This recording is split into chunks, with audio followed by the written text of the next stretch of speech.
1.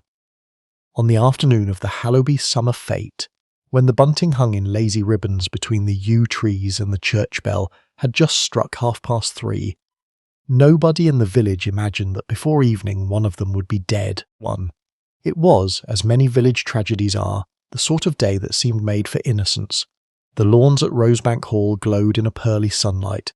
White tables stood about beneath striped awnings. Children ran in loops round the duck pond. 1. Their shrieks softened by distance and leaves. Somewhere near the east terrace a gramophone played dance tunes of an earlier decade. Elderly ladies sold apricot jam and raffled shawls. The vicar's wife, in a hat of alarming determination, 1, presided over a table of homemade sponge cakes, as though defending a strategic frontier. At the edge of all this cheerful movement sat Miss Lavinia Dane. She had placed herself, characteristically, 1, where she could see everything and be seen by anyone whose conscience might require a little discomfort. Her chair stood under the cedar, slightly apart from the lemonade tent.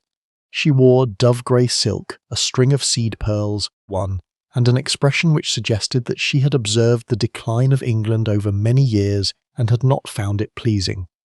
"You should not sit in the draught, Aunt Lavinia," said her niece.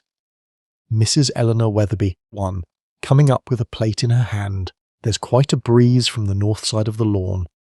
"My dear Eleanor, when one has reached my age, one has become less vulnerable to draughts than to people.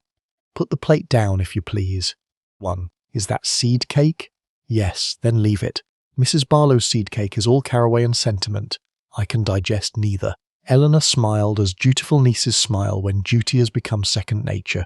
She was 38, handsome in a pale 1, worn way, and dressed quite carefully without any real pleasure in clothes. Her husband, Hugh Weatherby, was somewhere near the stalls, laughing loudly at something Colonel Bryce had said. 1. Behind Eleanor stood a young woman in a blue cotton dress, carrying a notebook and a small tray of change. She had soft brown hair, a still face, and the air of someone listening even in silence. "That girl again," said Lavinia. 1. "She's helping Mrs. Potter with the accounts. She is always helping with accounts, or lists, or labels, or notices. Quiet girls are often more inconvenient than noisy ones. What is her name? Elsie Trent." Yes, 1. The dressmaker's daughter. A very observing girl." There was a slight pause. Eleanor looked away. "I dare say." Miss Dane turned her pale eyes upon her niece with surprising directness. "My dear child, if you intend to dissemble, 1, you must learn to do it more tidily." Eleanor flushed. "I don't know what you mean." "No? Then that is perhaps even more serious." Elsie Trent, who had moved a little away, did not appear to have heard. Yet if anyone had watched closely, 1, they might have noticed that her hand, resting upon the tray of coins, had tightened. No one did watch closely. In villages, people notice everything in the wrong order. At 4:30, Miss Jane Merrow arrived. 1. She had come over from Linscombe to stay with her old school friend, Mrs. Arabella Finch, whose cottage stood beyond the green, and whose rheumatism kept her alternately captive and talkative. Miss Merrow was 72, slight 1, white-haired, and dressed with a soft harmlessness that caused strangers to mistake her for a person of no significance at all. She had pale blue eyes, a sweet voice 1, and one of those minds which seem to take a mild interest in trifles while arranging facts with terrible precision. "Jane, my dear," cried Arabella Finch, pouncing upon her from the preserve table. "You are late." "Yes," said Miss Merrow. 1. The bus was full of parcels and one stout gentleman who seemed to feel that public transport was a kind of moral battlefield. "I thought it wiser not to contest him." Arabella laughed. "Come and have tea at once." 1. There are cucumber sandwiches of doubtful ancestry and a sponge that looks more optimistic than digestible. Miss Merrow allowed herself to be drawn towards the refreshment tent. As she went, she glanced lightly about her. 1. She saw the old hall, square and honey-coloured, its windows catching light. She saw the villagers in their summer clothes and their private grievances. She saw Hugh Weatherby by the skittles, larger than the rest, handsome, florid, 1, and slightly overdone in everything. She saw Dr. Julian Carow, the village doctor, lean and dark, speaking to the vicar with distracted courtesy. She saw Sylvia Dane, the dead woman's younger half-sister, 1, who had come down from London that morning in narrow heels and a scarf too bright for Hallowby. She saw Colonel Bryce, retired, red-faced and bluff. She saw Mr. Oliver Pike, the solicitor's clerk, carrying a tray of teacups with the furtive care of a man who had been scolded often in childhood. And she saw the quiet girl Elsie Trent. Miss Merrow noticed her because Elsie was not looking at the fate. She was looking at Miss Lavinia Dane, not with fear, not even with resentment, with something more composed than either. It was the look of a person waiting for a clock to strike. "My dear," said Arabella, pressing tea into her hand. "You are observing. I know that look. One should always observe at fêtes," said Miss Merrow mildly. "They are rather like family prayers. Everybody is on display and nobody is natural." Arabella chuckled and settled herself. "Well, if you wish for human nature, you have come on an excellent day for it. Lavinia Dane has been impossible since luncheon. Eleanor looks as if she expects disaster. Sylvia arrived in one of her metropolitan moods. Hugh has already quarrelled with 2 men and charmed 6 women. And that poor girl Elsie seems as jumpy as a rabbit." "Why poor?" Arabella lowered her voice in delighted confidence. "Because she knows something. Or so Mrs. Potter says." "Mrs. Potter usually says so." "Yes, but this time she may be right. You know how villages are. There have been whispers for days. Elsie is not a gossiping girl, which makes it more suggestive." She has been seen at odd hours carrying notes. She works sometimes at the hall, sometimes for Mrs. Lark the dressmaker, sometimes at the post office during busy weeks, quiet as a mouse, and the sort that notices things." Miss Merrow stirred her tea. "Girls who notice things," she said, "have always made older people uneasy. They seldom do anything dramatic, they only remember." "What a sinister way of putting it, Jane." "My dear Arabella, memory is often sinister," the fate proceeded. There was a guessing competition involving the weight of a ham, a recital by 3 children who had plainly learned their verses under duress, and a minor scandal about the raffle tickets. Miss Lavinia Dane remained beneath the cedar, receiving callers as a queen receives deputations, and offending nearly all of them with perfect impartiality. At a little before 6, the vicar proposed that the prizes should be distributed from the terrace steps. There was the usual confusion of names, missing children, and delayed applause.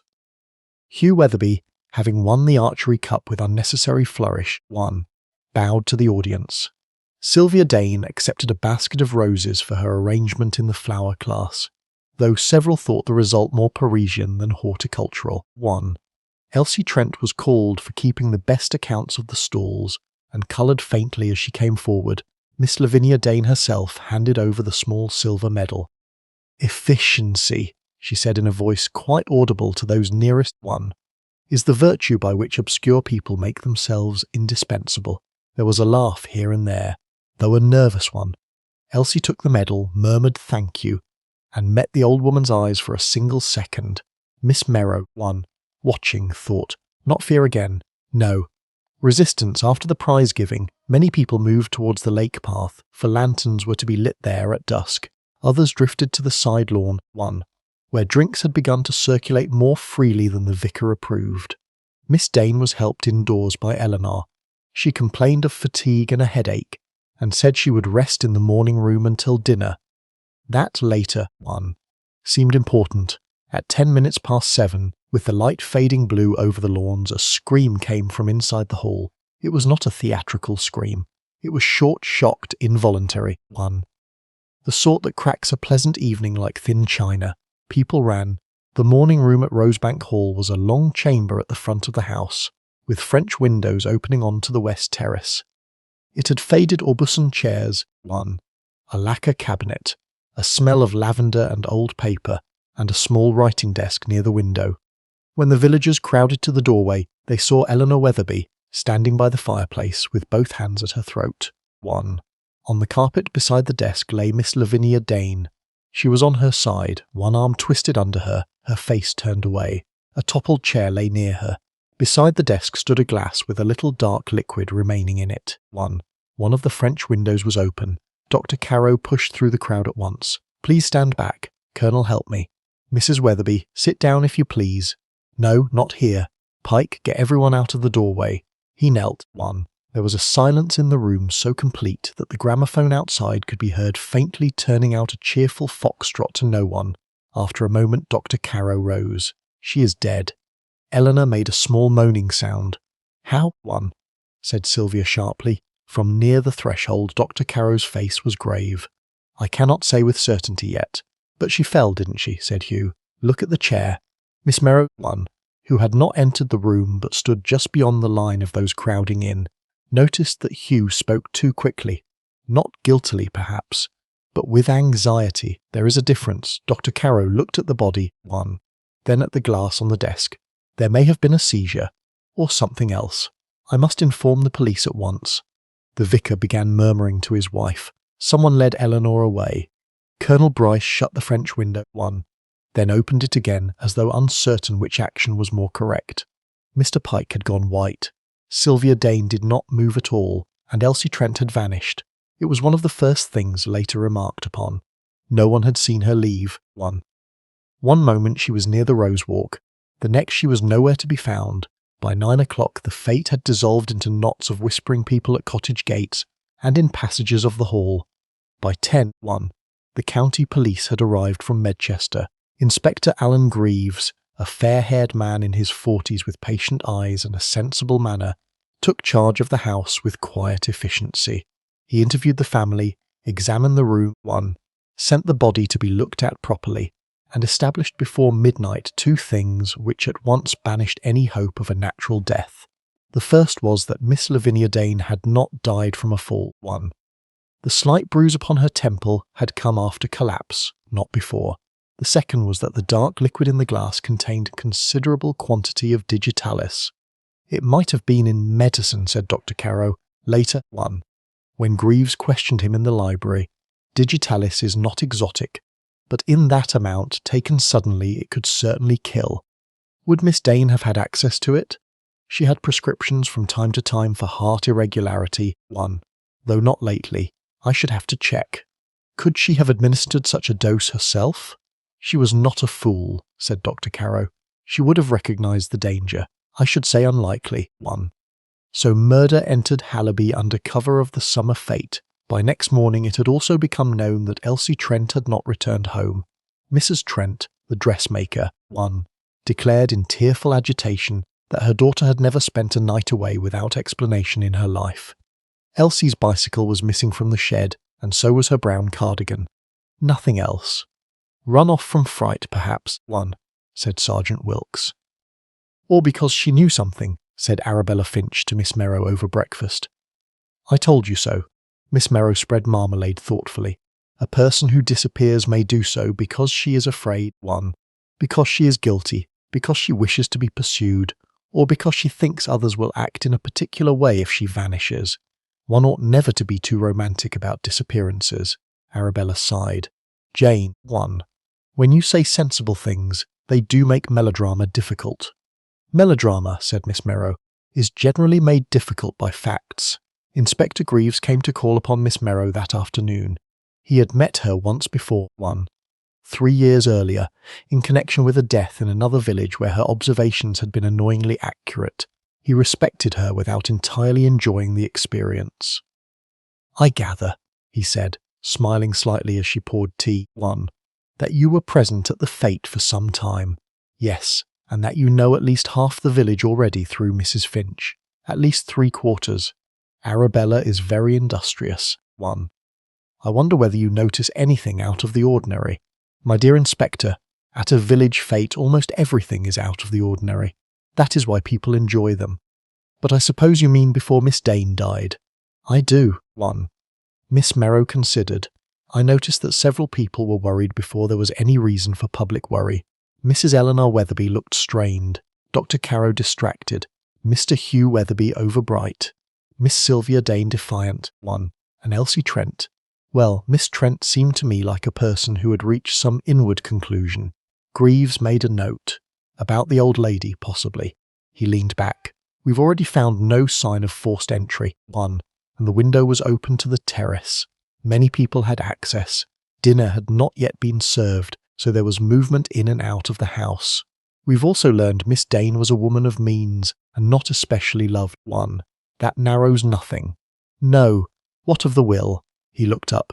You are quick. My dear Inspector, rich elderly women in manor houses who die inconveniently generally provoke questions about wills. There is a will, he admitted. 1. We are waiting for the family solicitor, Mr. Bellamy, to produce the latest version. There's reason to believe Miss Dane altered it not long ago. Yes, said Miss Merrow softly. That would create discomfort. 1. Greaves gave her a dry glance.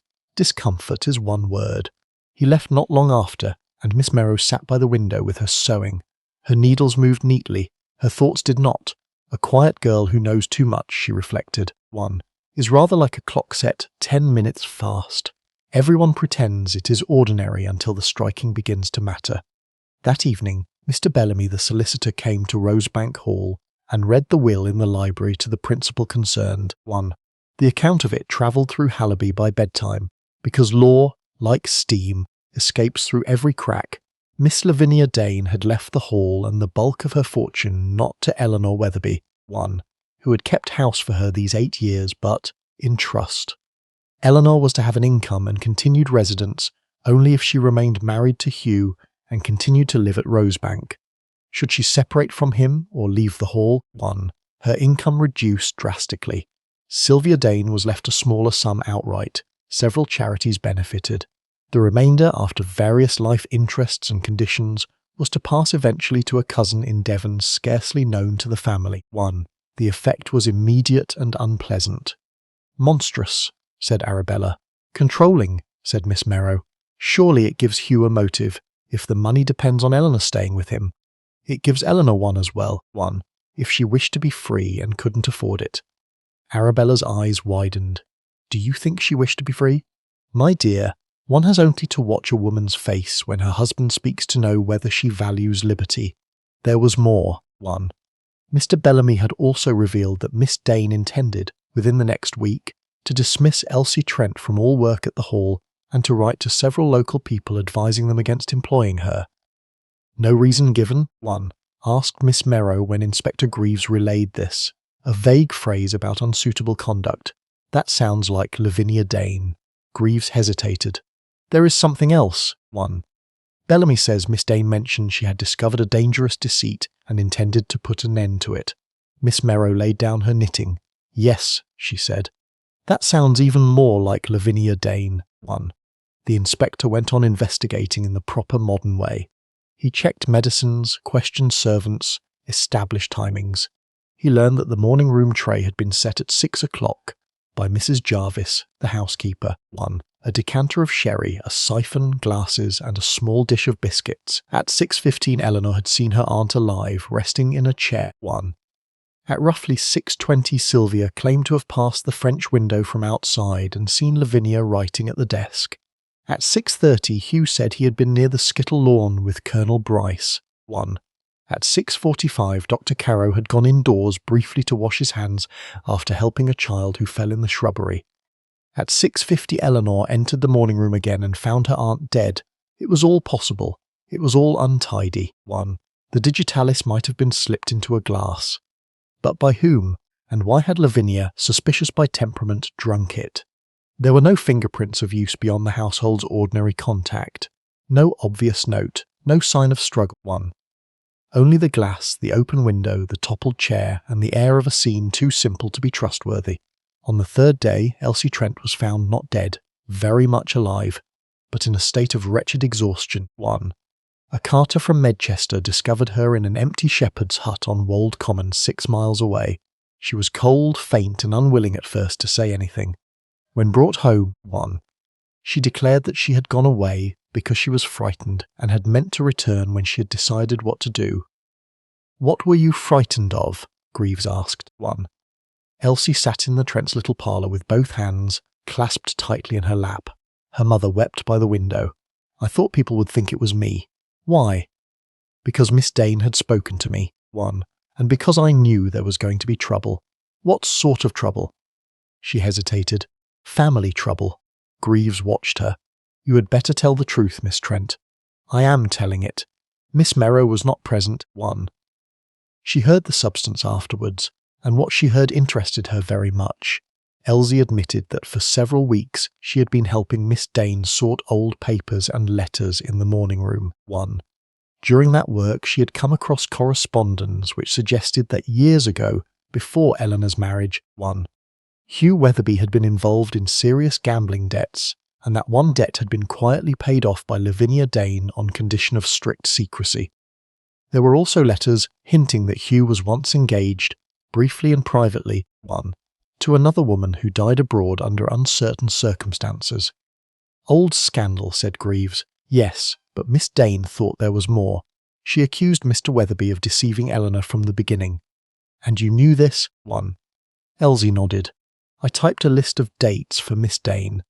I wasn't meant to read the letters, but I couldn't help seeing some of it. Did you tell anyone? No. Did Miss Dane believe you had? No. But she said she meant to confront Mr. Weatherby after the fete. She was very angry. Why run away then? At that Elsie looked down. Because she had also found something about me. Her mother gave a gasp. Elsie, It's nothing wicked, Elsie said, quickly flushing. Only I wrote some letters for Mrs. Weatherby. Private letters. She was unhappy. I ought not to have done it, but she asked me. Miss Dane guessed. She said decent girls do not carry messages between married women and men who are not their husbands.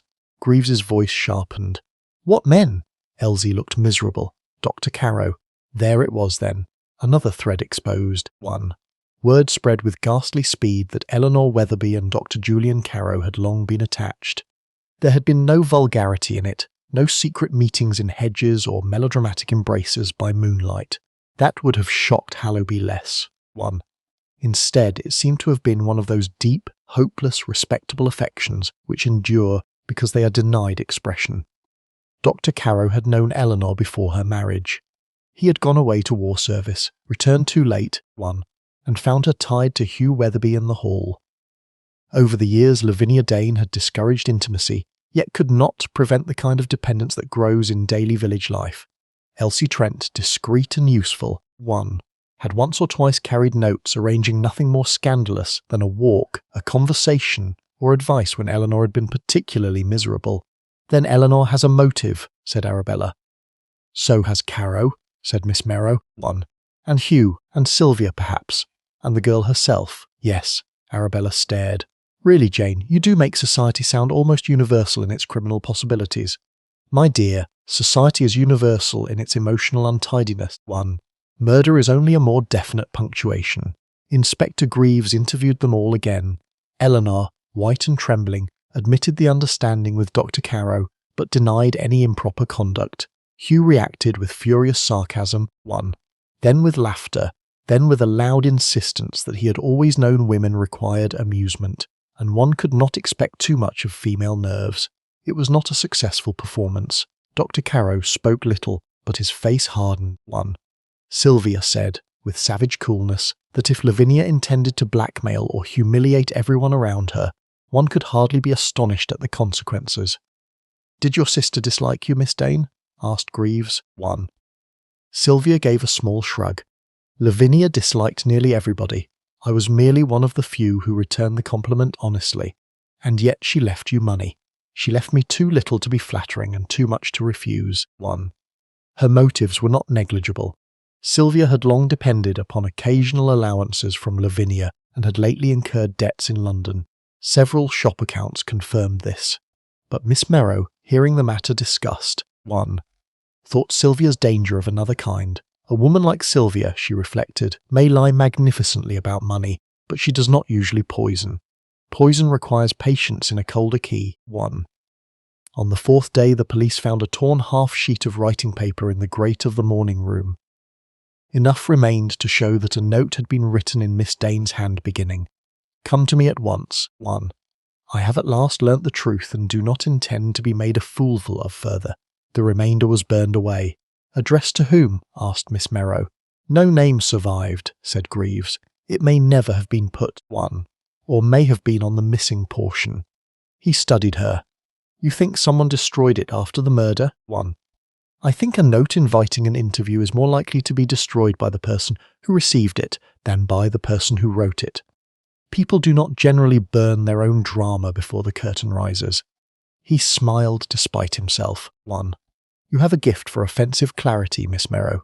No, Inspector, only for domestic analogy. It is extraordinary how often crime resembles badly managed housekeeping, she asked. What of the digitalis source? He frowned. 1. That is troublesome. Dr. Caro had a dispensary supply carefully logged. No obvious deficiency. Miss Dane's old medicine bottles are years out of date and harmless. There is foxglove in the Hall Gardens, of course. 1. But extracting a reliable dose is not simple.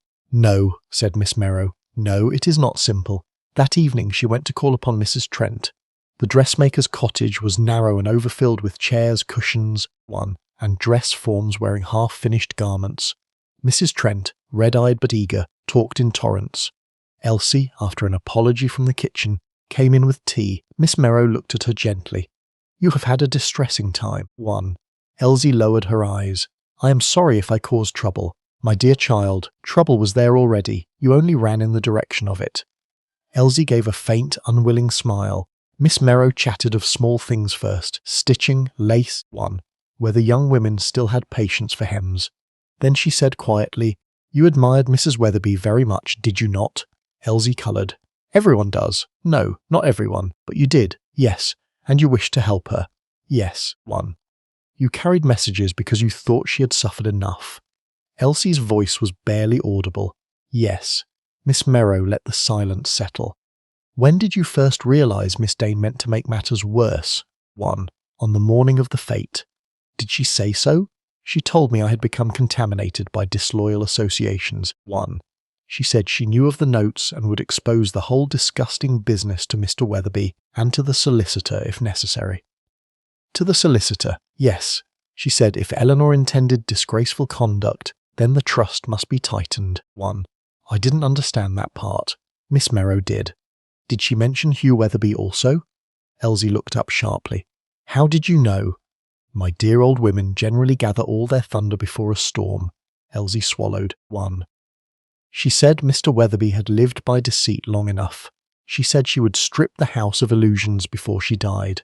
An extraordinary phrase, Miss Merrow thought. On her way back through the dusk, 1. She passed Rosebank churchyard and paused by the lich gate. The evening smelt of cut grass and stones cooling after sun.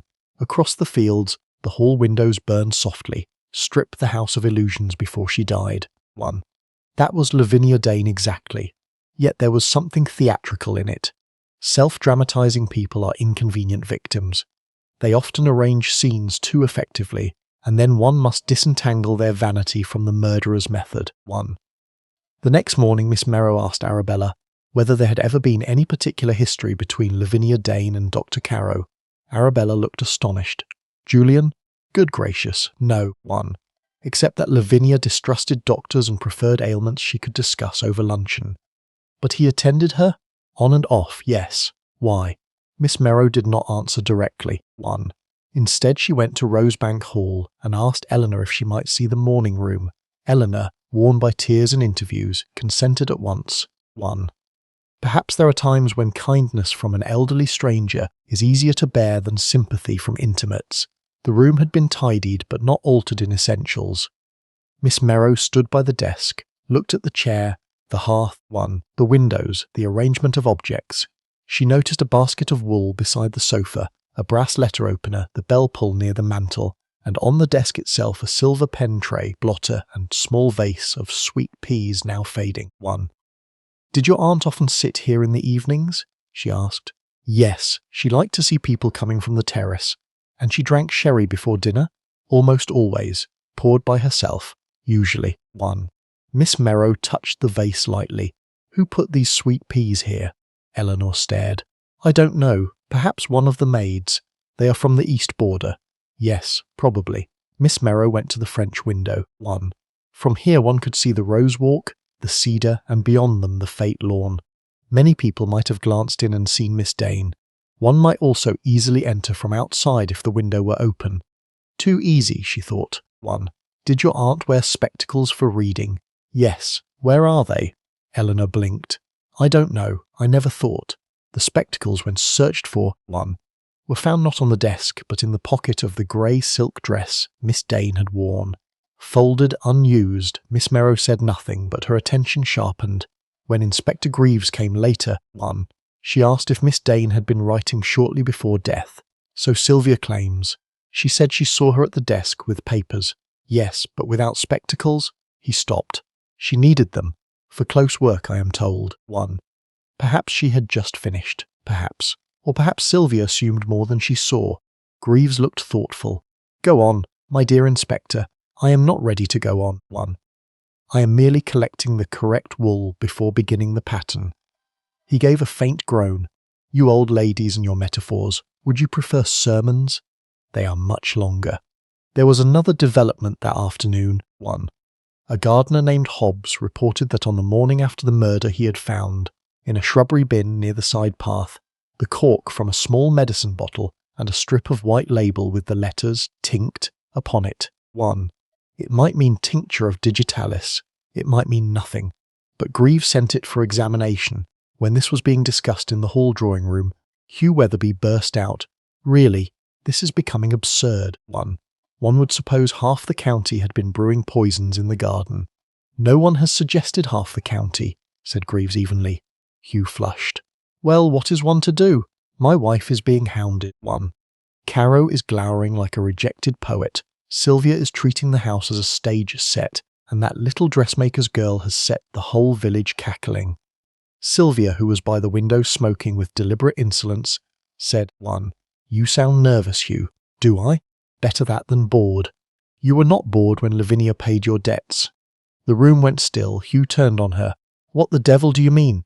Oh, come. 1. You don't imagine family papers are the property of one pair of eyes only. Eleanor said sharply, Sylvia, please. But Sylvia had gone too far to stop. She found you out years ago, Hugh. Found you out and saved you. 1. Which was her greatest mistake. Hugh gave a short laugh. You melodramatic fool. Greaves stepped between them with official firmness. Yet Miss Merrow, hearing the account afterwards, 1. Was struck not merely by Sylvia's bitterness, but by Hugh's choice of word, melodramatic. People often betray themselves by objecting to the correct genre. That night Miss Merrow could not sleep easily. 1. The moon was high and the village hushed. Somewhere a dog barked twice. In the room next hers, Arabella snored faintly and respectably. Miss Merrow lay thinking of quiet girls and old letters and spectacles folded in a dead woman's pocket. 1. At last she rose, wrapped herself in her dressing gown, and sat by the window. There was something wrong with the emotional arrangement of the case. Too many motives, yes, but that was ordinary enough. Too many secrets, also ordinary. 1. What was wrong was the distribution of fear. Eleanor was frightened as an unhappy woman is frightened of exposure. Dr. Caro was frightened for Eleanor. Hugh was frightened of exposure, ridicule, and financial damage. 1. Sylvia was angry but not frightened. Elsie had been frightened in a curiously detached way. Detached. Yes, a girl who runs because she thinks people will suspect her may be genuinely foolish. 1. But a girl who knows village minds as well as Elsie Trent does not run to a lonely hut merely from vague social panic. She runs because one specific possibility terrifies her. Miss Merrow thought suddenly of the half-burned note. 1. Come to me at once. Whom had Lavinia summoned? And if the person came, why no sign of quarrel, no broken rhythm in the room, unless Lavinia had believed herself entirely in command. Old tyrants often do. 1. The following morning she called upon Dr. Caro at the surgery. He looked tired. If you are here to inquire whether I poisoned Lavinia Dane, he said with a bleak attempt at humour. 1. I'm afraid the inspector has already had the advantage of that conversation. My dear doctor, I am here because I dislike muddled medicine. He blinked. Muddled medicine, yes. Digitalis, you say no supply is missing. That is so. 1. Could a lay person prepare it with confidence from foxglove? Not easily. Certainly not without risk of an inconsistent result. Then either the murderer was medically knowledgeable or had access to a prepared source. 1. That seems likely. And Miss Dane had once taken digitalis. Years ago, in controlled form. Would she recognise the taste? In a sherry? Possibly not. It depends. Miss Merrow nodded. And if symptoms came quickly? 1. There would be dizziness, weakness, perhaps nausea, irregular pulse. Could she have stood, moved, even knocked over a chair? Yes, certainly. She rose, then paused. Dr. 1. When a woman has lived for years under emotional strain, do her nerves sometimes become so disciplined that other people mistake suffering for passivity? He looked at her very directly. Yes, he said. That is what I thought. 1. On her way out, she glanced at the shelves of bottles and labels. Everything was neat, practical, impersonal. Yet a village doctor's surgery, like a priest's vestry, often contains the remains of many private battles. Outside 1. Near the gate, she found Sylvia Dane lighting a cigarette. I suppose, Sylvia said, you have come to comfort Julian in his distress. No, only to ask questions. Sylvia laughed shortly. You should have been a magistrate. My dear 1. Magistrates are too public. Elderly women inquire far more effectively. Sylvia blew smoke aside. Well, ask. Did your sister know of Eleanor's attachment? Of course. For how long? Years. And she used it. 1. Sylvia's mouth hardened. Lavinia used everything. Memories, money, gratitude, shame. She could keep a room obedient with a teacup. Did she ever threaten to alter the will because of Eleanor? 1. She was always threatening to alter the will. That was her weather system. Yet lately she meant action. Sylvia looked away toward the hall. Yes, because of Hugh? Or because of Eleanor? Both. 1. She despised weakness and male vanity, which is ironic because she nourished both in others. Miss Merrow said gently, You did not kill her. Sylvia gave her a swift, startled glance, then smiled, almost sadly. No. 1. I should have preferred a more interesting method. That afternoon Inspector Greaves had news. The torn label had indeed belonged to a medicinal tincture of digitalis, and a further search turned up 1. Hidden behind gardening twine in the potting shed, an almost empty brown bottle from Dr. Carrow's dispensary stock. That looks bad, said Greaves. For Dr. Carrow? Asked Miss Merrow. Or someone framing him? Which would be easier? 1. He sighed. Everything with you leads to 2 doors at once. It is because human beings dislike entering a room by the obvious one. Greaves studied her face. You have an idea. I have a discomfort. 1. Ideas are only discomforts with a little more shape. He laughed despite his irritation. Very well. What shape? Would it be possible, she said, to gather the principal people at the hall tomorrow evening? Quietly. 1. I think the pattern is nearly clear. You think you know who killed Lavinia Dane? I think I know who feared the truth in the wrong way, he agreed. 1. The drawing room at Rosebank Hall had the muffled elegance of old money and old discontent. Portraits looked down from panelled walls. Lamps glowed under silk shades. Outside, rain tapped softly against the windows. 1. Turning the terraces black, Inspector Greaves stood near the fireplace.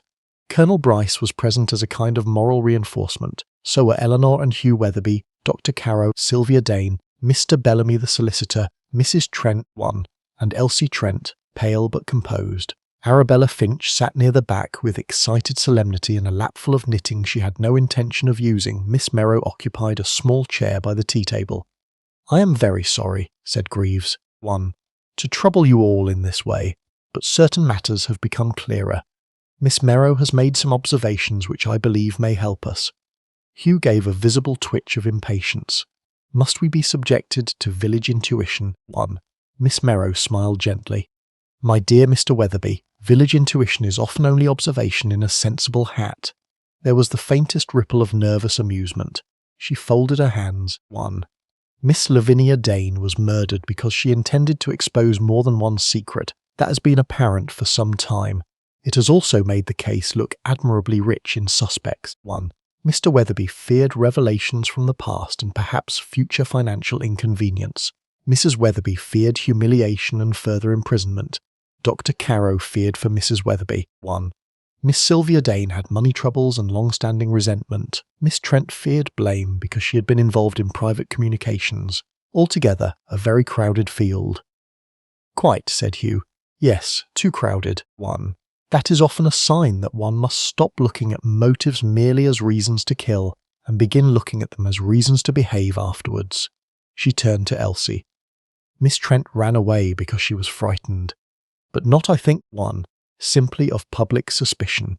She was frightened because she had seen something or guessed something which pointed in a particular direction she could not bear to face. Elsie looked down. Mrs. Trent made a small sound. 1. Miss Merrow went on. The crucial point, however, lies in the room itself.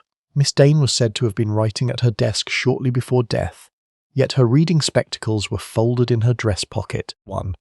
A woman who required spectacles for close work was unlikely to be writing letters or reading notes without them. Therefore, someone who claimed to see her writing may not have seen clearly at all. Inspector Greaves said, 1. Miss Sylvia Dane told us she saw her sister at the desk from the terrace. Yes, but from outside in fading light one might easily mistake posture. Miss Dane may only have been sitting there with papers before her, 1, or even already distressed. That matters because it shortens our confidence in the timeline. Sylvia said coldly, Are you suggesting I lied? No, only that people often report what fits the scene expected by their minds. 1. One sees an old tyrant at a desk and assumes she is issuing commands. A pause, Miss Merrow continued. The next point is the poison. Digitalis is not a simple village concoction. 1. The bottle found in the potting shed came from Dr. Carrow's stock. That looks very convenient indeed. In my experience, when evidence looks convenient, it has usually been placed there by someone who hopes the police are tired. 1. Greaves inclined his head faintly. Who had opportunity to place it? Asked Bellamy. Several. But we must ask who would think of framing Dr. Carrow in precisely that way. Not merely because he and Mrs. Weatherby were attached, 1, but because his removal would solve a second problem as well. Eleanor had gone very still. Hugh's face was flushed. Miss Merrow said in her soft voice, Mrs. Weatherby's inheritance depended on remaining married and at Rosebank Hall. 1. Miss Dane had arranged her affairs so that Eleanor's life was financially trapped. If Miss Dane exposed Eleanor's attachment to Dr. Carrow and perhaps altered the trust again, Eleanor would be more tightly imprisoned than ever. 1. Yet if Miss Dane died and suspicion fell on Dr. Carrow, what then? Why, Eleanor would lose the one person who represented escape or comfort. That would not help Eleanor. It would help only the person who wished to keep her dependent 1, isolated and discredited. Hugh said loudly, This is monstrous nonsense. Miss Merrow looked at him kindly.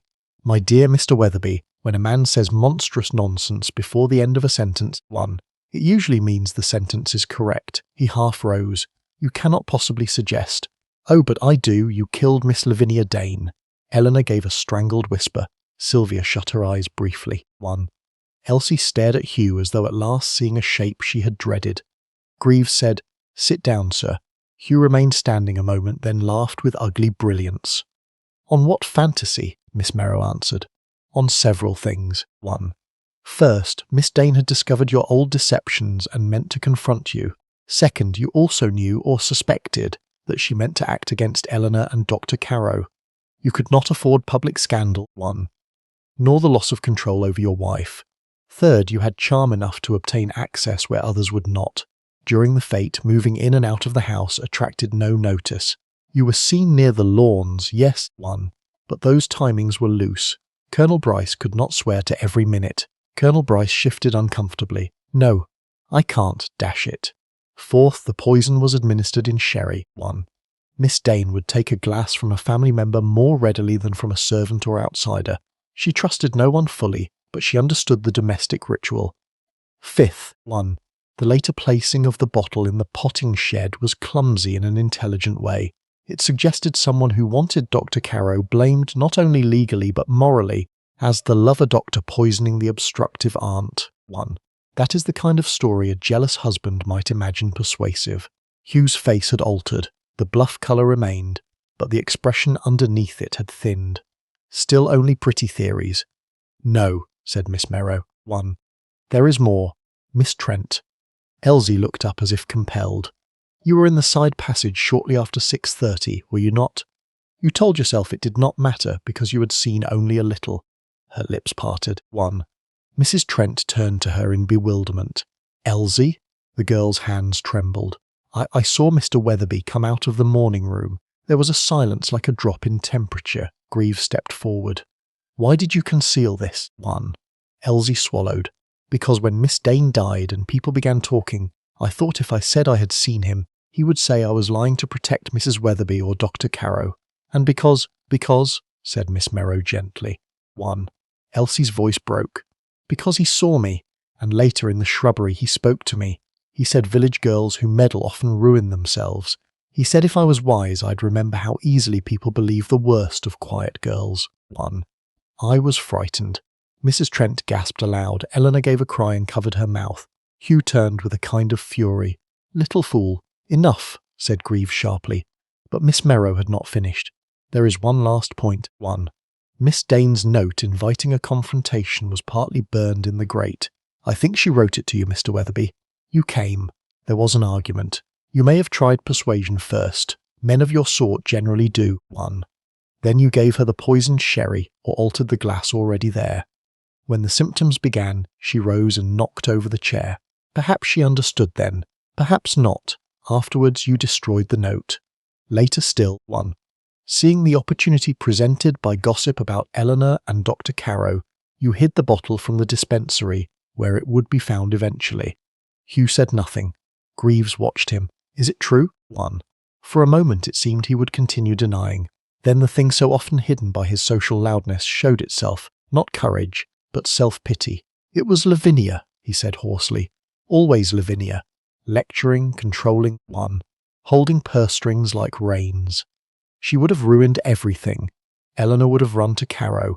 All piety and nerves, and I should have been made a laughing-stock." Eleanor looked at him with a kind of stunned revulsion. He went on, one. Words gathering now that vanity had cracked. "It was meant to frighten her at first, only frighten. I had the bottle. God knows why I kept it after I took it from the surgery months ago. She was unbearable, one. And I thought if she felt ill after one of her little scenes she might stop. But she goaded and threatened and sat there with those infernal eyes. I poured more than I intended. Perhaps I wanted it. Perhaps I knew," Greaves said quietly, one. "You are confessing to murder." Hugh gave a wild little shrug. "Call it what you like." "No," said Miss Merrow softly. "Names matter. That is why villagers keep them alive." He looked at her with sudden hatred, one. "You and your knitting and your damned little observations." "Yes," said Miss Merrow. "It is extraordinary how often people despise what sees through them." Greaves moved to the door and called for the constable waiting outside, one. Hugh did not resist when they took him. He had already gone inward to that place, where self-importance curdles into grievance. When the door had shut behind him, nobody spoke for several moments. Then Eleanor said in a whisper, one. "I did not know. I thought him vain, selfish, cruel sometimes. But not." Miss Merrow looked at her kindly. "My dear, people who live inside fear often see only the next day's weather. They do not always notice the climate, one." Eleanor began to cry then, not dramatically, but with the exhausted relief of a person whose private endurance has at last reached a boundary. Dr. Carrow went to her but stopped short, uncertain, respectful, even in anguish, one. Miss Merrow approved of him for that. Sylvia threw her cigarette unlit into the grate. "Well," she said, voice roughened. "Lavinia would have enjoyed being right in the end." "Would she?" said Miss Merrow, one. "I think she would have preferred to go on being right and indefinitely." Even Sylvia laughed a little at that. Later, when the others had gone and the house was quiet, Inspector Greaves stood with Miss Merrow in the hall, one. "You were right about the spectacles," he said. "No, the spectacles were merely where truth had snagged." "And the girl?" "Ah, Elsie. Yes, that was sad." Greaves nodded. "She should have come forward earlier.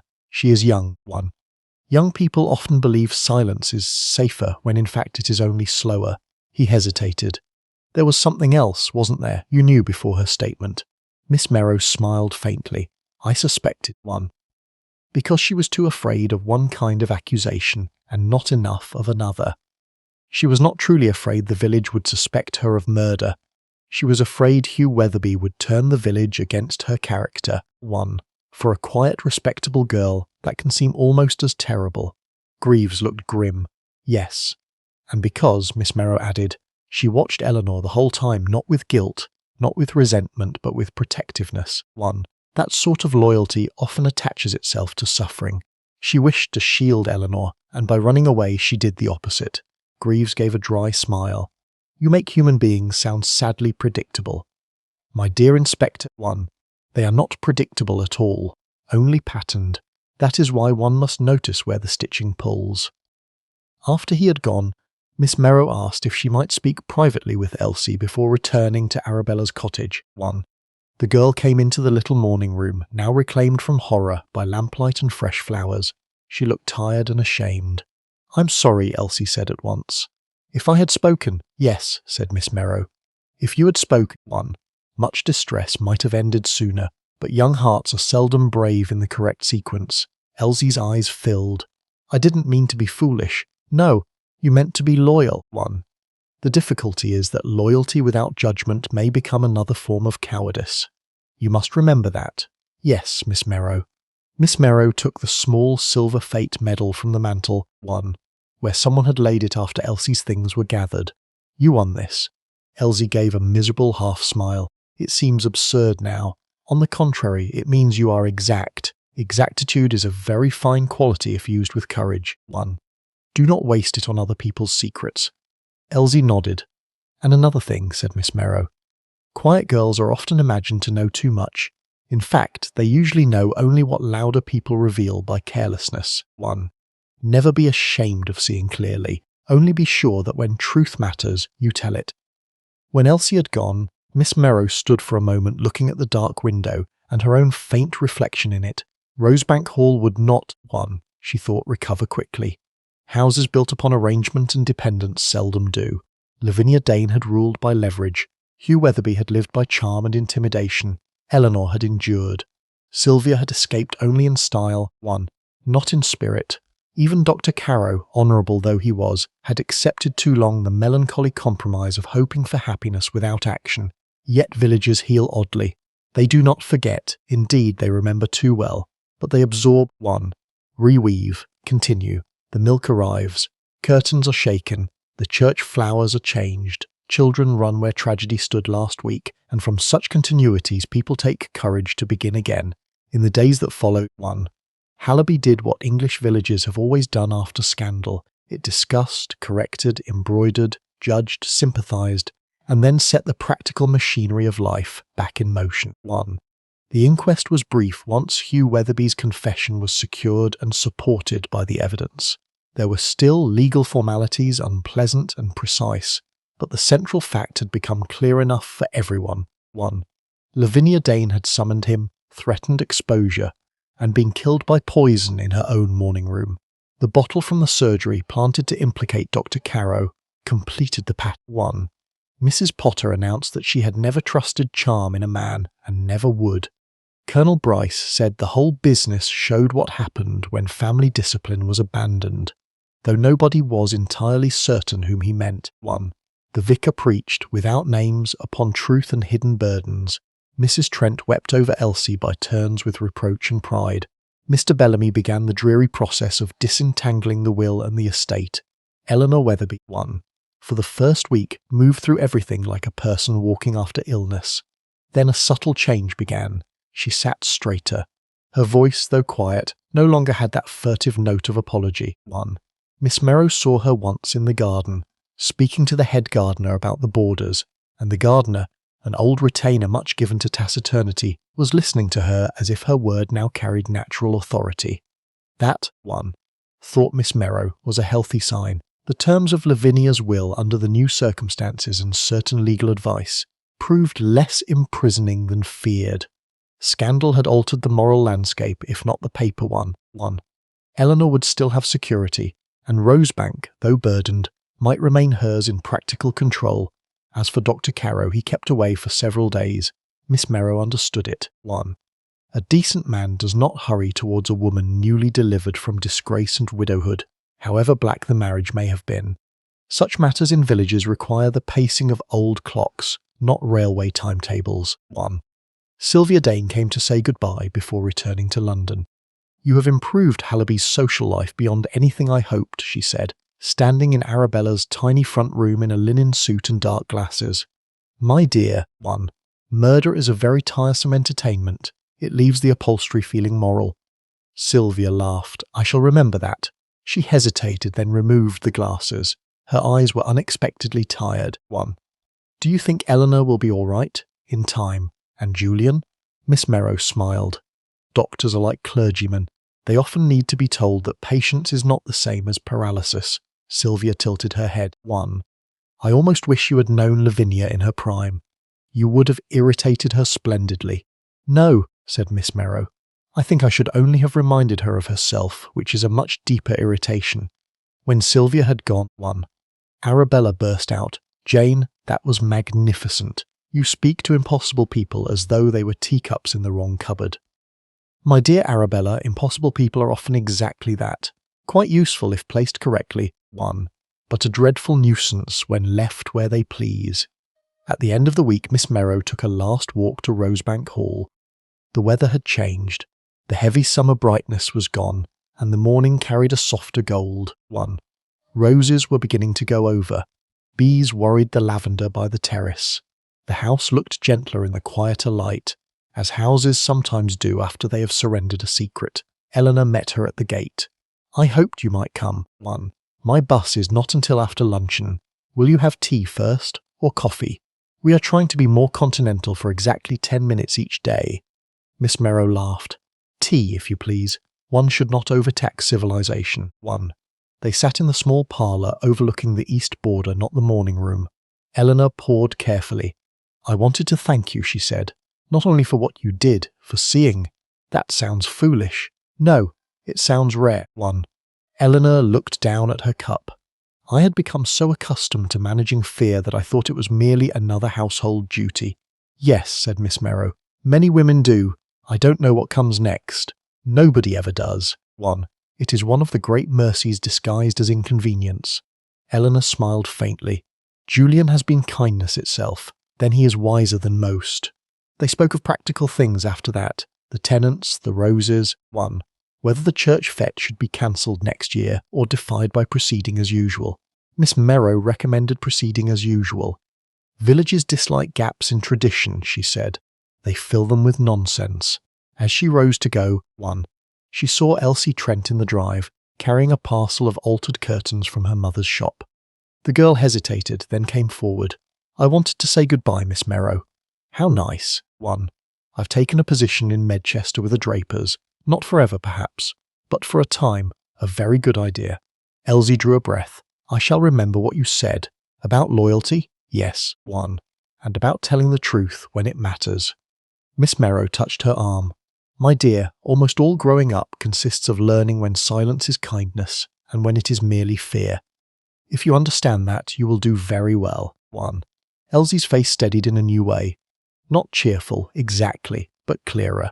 When Miss Merrow finally left Hallaby on the afternoon bus, 1. Arabella accompanied her to the stop and carried on an energetic postscript of village opinion until the engine started.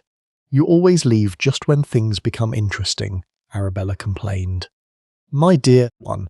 Once the murder has been taken away and the marmalade recipes resume their place, my usefulness declines rapidly. Nonsense. You ought to stay and organise Eleanor's future. Miss Merrow settled her gloves. 1. One must never organise other people's futures. One may occasionally dust the shelf on which they have put them, but that is all. The bus jolted forward. Through the window, Miss Merrow saw the green, the church tower, 1. The lane bending out towards the fields. Hallaby shrank pleasantly into distance. A quiet girl had known too much. An old woman had used too much knowledge as a weapon, 1. And a man who mistook possession for strength had killed to preserve the arrangement that fed him. It was, Miss Merrow reflected, a very English tragedy, restrained in manner, untidy in motive, 1, and solved at last not by brilliance in the theatrical sense, but by attention to habit, tone, and the small domestic truths that louder minds overlook. She folded her hands in her lap and smiled a little to herself. 1. People always imagined that evil announced itself grandly, but more often it entered the room with a well-bred apology, accepted a glass of sherry, and relied upon everyone's reluctance to make a scene. That, perhaps, 1, was why one must sometimes make a scene after all. The bus turned the corner, and Rosebank Hall disappeared behind the elms. In Hallaby, the gardeners cut back the sweet peas. Mrs. Potter relabelled her jam, 1. The vicar's wife began planning next year's fete with redoubled determination. Dr. Carrow resumed his rounds. Eleanor opened windows long kept shut. Sylvia wrote twice from London and for once enclosed no request for money, 1. Elsie Trent started work in Medchester and found that city customers, though less observant, were no less vain. And in the village memory, where everything is eventually reduced to anecdote, judgment, and weather, 1. The story settled into one more warning told over tea, that a quiet girl may indeed know too much, but it is generally the louder people who should be afraid.